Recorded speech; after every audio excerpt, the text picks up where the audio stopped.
est 9h04, retour sur le plateau du live TV Finance. La Bourse de Paris perd 0,17% à 5562,41 points. Et nous retrouvons immédiatement Éric Seban, trader et coach chez Perceval Finance. Bonjour Éric. Bonjour Anne-Laure. Alors, la prudence reste de mise sur le marché, en raison de nombreux sujets qui ne manquent pas, entre la guerre commerciale, les tensions avec l'Iran, la Fed et les résultats des sociétés qui se profilent. Alors, la semaine dernière, vous aviez conseillé aux moins aguerris des investisseurs de rester à l'écart. Est-ce que les conditions sont meilleures cette semaine ?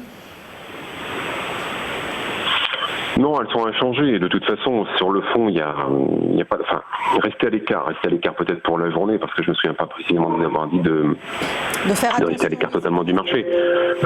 Sauf si on a plutôt envie de travailler des positions plus long terme, parce qu'en intraday, il n'y a pas grand-chose à faire. Il n'y a pas grand-chose à faire parce qu'il n'y a pas de volatilité, donc c'est très compliqué de travailler. Le marché, là, aujourd'hui, mercredi dernier, et ce matin, à l'ouverture, on est à peu près dans la même zone.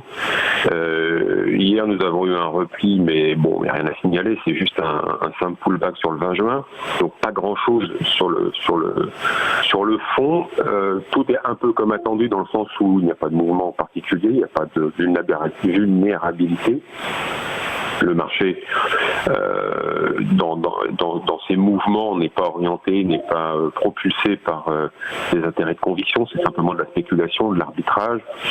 C'est assez creux, il n'y a pas grand-chose, il n'y a pas beaucoup d'opérateurs, ils sont tous plus dans l'observation, tout le temps en train d'attendre quelque chose, des décisions, des accords, des nominations. Vous savez, ils sont tous protégés contre une forte baisse, hein. Ça fait un petit moment que c'est activé tout ça, donc voilà, ils sont plutôt dans l'observation. À la marge, sont obligés d'un petit peu investir quand ils le peuvent, parce que c'est une contrainte que de ne pas garder des liquidités. Ils sont obligés, donc quand ils ont une occasion d'acheter, ils achètent.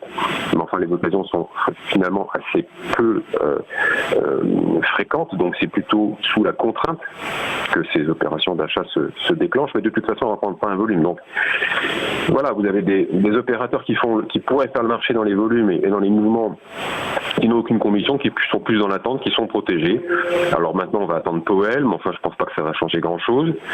Donc après, sur l'intraday, en effet, là, la grande patience est requise, hein. C'est-à-dire qu'il est préférable dans ce scénario, le scénario principal, c'est qu'il n'y aura pas de forte baisse, voilà, premièrement. Donc dans ces cas-là, il est préférable d'acheter des replis pour jouer des écarts à la hausse, mais des écarts modestes en étant très patient. C'est ce qu'il est préférable de faire en intraday, mais comme je vous le disais, en intraday, comme il ne se passe pas grand-chose parce qu'il n'y a pas de volatilité, il n'y a pas de vitesse, il n'y a pas beaucoup d'opérateurs, c'est des journées qui sont interminables pour essayer de faire 15-20 points. C'est très difficile de travailler sur le plan psychologique, c'est très compliqué d'intervenir dans un marché comme celui-là. On a l'impression que par moment les marchés américains sont fermés, qu'il ne se passe rien, ça ressemble à des 24 décembre, c'est la mort, quoi. Donc là on prend son mal en patience. Ceux qui peuvent intervenir avec des positions plus longues, évidemment, vont pas avoir le nez collé sur l'écran, donc vont trouver le temps moins long. Et c'est peut-être comme ça qu'il faut bosser pour le moment, encore que savoir dans quelle direction le marché va vraiment partir reste un petit peu un coup de poker, parce que pour le moment vous avez un marché qui est en mode automatique, tout est bien programmé pour que ça monte, les replis sont systématiquement rachetés par les vendeurs qui sont à l'envers, et puis par les algos qui se mettent à payer.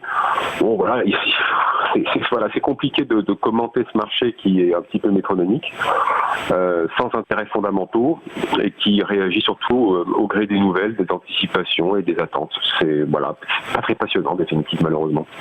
Mais alors du coup, Éric, qu'est-ce qu'on fait ? On part en vacances ou parce que ça se profile comme ça pour l'instant, je peux pas, moi, c'est pas mes dates, mais croyez-moi que si je pouvais, c'est ce que je ferais, parce que franchement, ça n'a aucun intérêt. Et puis sans doute qu'il va se passer comme il se passe chaque année, c'est au mois d'août que ça va bouger. Mais enfin, ça on verra. Donc moi je suis en train de faire n'importe quoi, parce que je vous dis des choses qui sont des vues d'esprit complètement déconnectées de la réalité des marchés. Sur mon graphique en tout cas, et dans mes journées, oui, en effet, si je pouvais partir en vacances, c'est ce que je ferais. Parce qu'il y a des moments où vraiment on se demande pourquoi on opère. Bon. C'est vraiment compliqué, quoi. C'est pas ce qu'on aime faire. Bon. Attentisme encore alors aujourd'hui, et on se reparle la semaine prochaine. Merci beaucoup Éric Seban, trader et coach chez Perceval Finance.